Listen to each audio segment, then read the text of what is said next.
Hey guys, well we have a real treat here, Hoss USMC, and he's agreed to do a little video for us, so I'm going to swing the camera around and we're going to talk to Hoss USMC.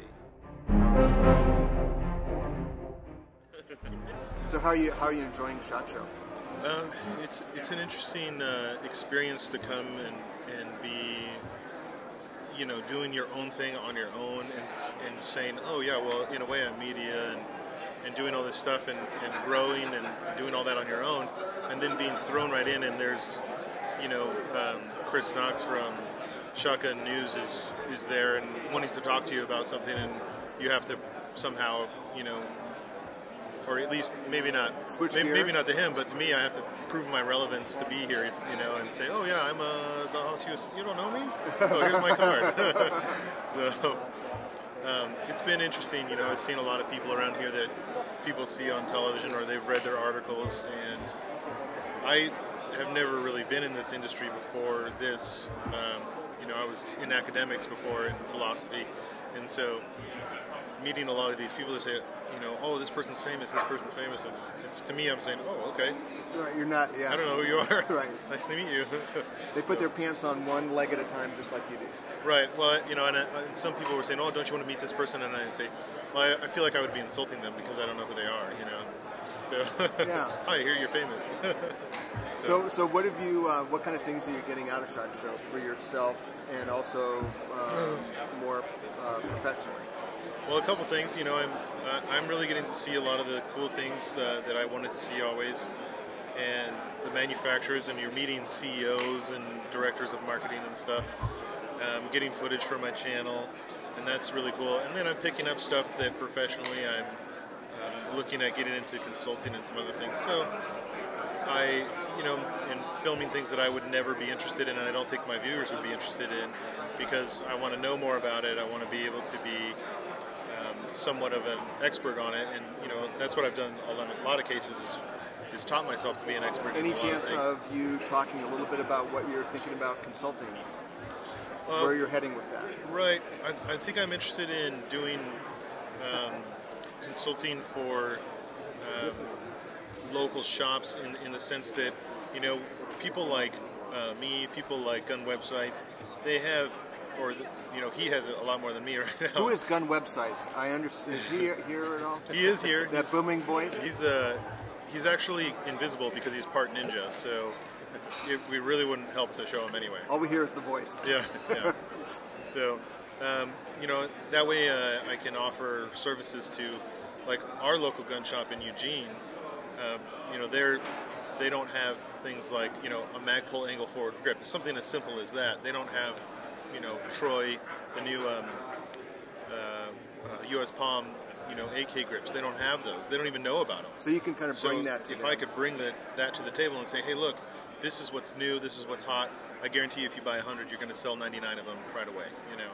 And so, you know, I've been trying to do that to them over the years, and they know me at my local gun shop, and you know, I can go behind the counter and talk to them and play with the guns and everything. And so, developing a relationship with the local shops, developing relationships with manufacturers, and bringing those two together.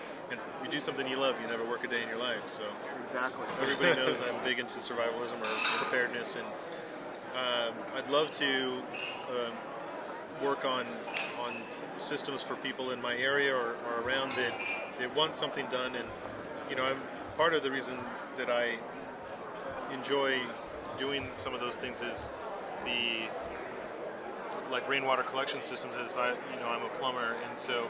Now, are you installing those for people or consulting on? Yes, both. both. Do that? Yeah.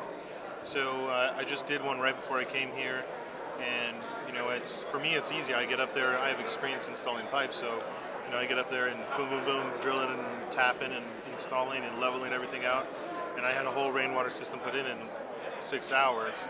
And to them, it's worth a ton of money, you know, for them. And to me, because they would struggle with all of those components if they've not done it before and how to plumb it. Yeah. Well, the woman that I did it for is an elementary school teacher. She's in her mid-40s, early 50s. She has no desire or expertise to install that sort of thing, but has the, you know, capital to be able to fund a small project like that. And the insight to know that it would be helpful for her. Right. Yeah. Yeah, and that's you know, where the preparedness channels come in, is informing people. Look, it doesn't hurt you to have a rainwater collection system. Why not? For me personally, I'm still learning how to get into canning and other sorts of food preservation, and that's becoming interesting to me. I'm starting to join the local Master Gardeners class. Oh, yeah. Where they teach you gardening in your area. It's relevant to your area, and what sort of crops you can plant. There's a local lady there who's, over the last 2 decades, created a strain of corn that works best in Oregon, and she sells the corn. It's heritage corn, so you can propagate it yourself. Can you talk about heritage seeds at all? I'm not an expert, but yeah, I mean, heritage seeds are important because in today's world of big farming, the GMOs are starting to take over, and you never know what sort of genetically modified crap that these corporations have done to your food. And you know, we're still not sure if it's dangerous or not, and I'm not really interested to find out. But the worst part is a lot of these GMOs are, I think they call them suicide seeds. Mm-hmm. They die after 1 generation. Right. And that's the critical thing with the heritage. Right. The heritage seeds are natural seeds that you can save again and grow again. That's how it's always been done. Right now I have seeds that I've actually purchased from a person, some site that's in a storage device. Excuse me. What I'd like to do is get together a whole system of gardening and collecting my own seeds. In that way, I have the experience at the very least on a small scale. Another thing that's interesting that people might want to look into is getting chickens, because chickens are really easy to take care of. They create a lot of protein, and you can eat them. You can eat the chickens when they stop producing. And the other thing is you might want to look into rabbits. They're going to give you the biggest bang for your buck when it comes to feed to meat out. You know, the produce that you're going to get, it's healthy. You want to think about the work involvement. So those two are not a lot of work, but have a lot of benefit. And you can kind of keep them together in the same type of area, and it's easy to take care of them. They're not going to kill each other. And you also get fur out of a rabbit, which you can cure and keep, or whatever. So that's another thing that I'll be doing videos on in the future. Cool. And now if I water is the most important thing, and after that is communications. If you don't have water, you're going to die immediately. Water's immediate. If you don't have communications, it's critical. And being a military man, I can tell you that when comms go down, lives are at risk. And you know, in a survivalism type of situation, or a disastrous situation especially, you know, if USNERDOC is up in Portland and he's needs to know what's happening down south in the valley, then I'm going to, he can call me and know. If he can't do that, Lord, he doesn't know what's coming up the valley or down the river or whatever. You can't coordinate. Yeah, and it's very, very important to know what's going on, to keep you and your family safe, to know what's going on so that you can avoid trouble and you know, find help, things like that. A little more in-depth information here from Hoss USMC, so stand by here. It was a little bit of a secret, but he told me that I have to get it out, so that I'm forced to do it. Force him to do it. I've been writing a book in a way over the last 4 or 5. Well, I've been writing several books, but one of them is based on my experiences and my observations of the world. I don't know how popular that'll be. It's more for myself, but the other one is I've been, over the past probably 2 years, writing a book without knowing it.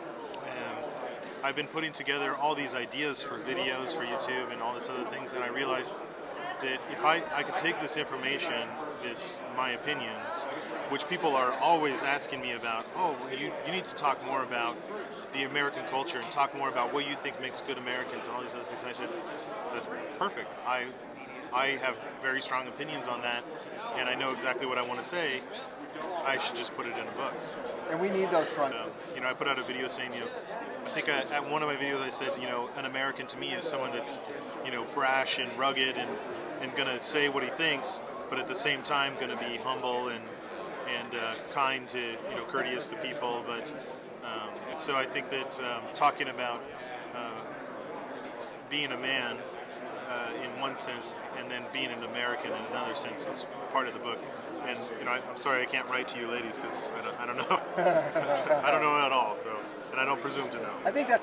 Yeah. So that's something I've been working on, and I think that it would be good for a lot of people to read, and a lot of the young guys that write me, like 15, 16 years old, they tell me that they don't have a dad or this and that, and I feel very awkward because they're looking to me for advice about life, and I think that's scary because but I don't want to be and that shows you the power of the internet and the connectivity, and it also shows you what's going on in America right now. And I don't mean to be political, but we've lost that nuclear family, and young boys have lost a father figure, and you can't become I don't think you can become a productive person, a young man, without that mentor.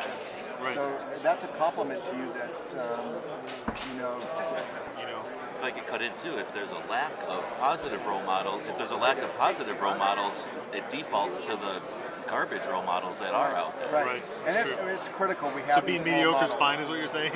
No, I just say, but I encourage you to do that because, again, if you don't do it, if people don't put positive stuff out there, all that's left is the garbage. Yeah. And then if there's only garbage, what do the kids have to judge against? There's nothing to compare. Right. I want to cut in and say that Hoss isn't exaggerating. I've been with him here for a few days now, and his phone will alert him when he gets a text, and over, it's a guy asking advice. So it's more than we get, and it's definitely they're looking to him, and it's fun. It's difficult, especially when a lot of kids ask me about joining the military, and that's really tough for me because I was in the military, but I also have strong opinions about America today and our involvement overseas. And that's hard as someone that I struggle with this myself. I'd love to talk to you about that sometime. Yeah, sure. I know. Yeah, I'm coming to a different realization than I had when I was in the military. Right, definitely. Which is hard. It's a different world too. Yeah. So. All right. Thank you, sir. All right. Thanks.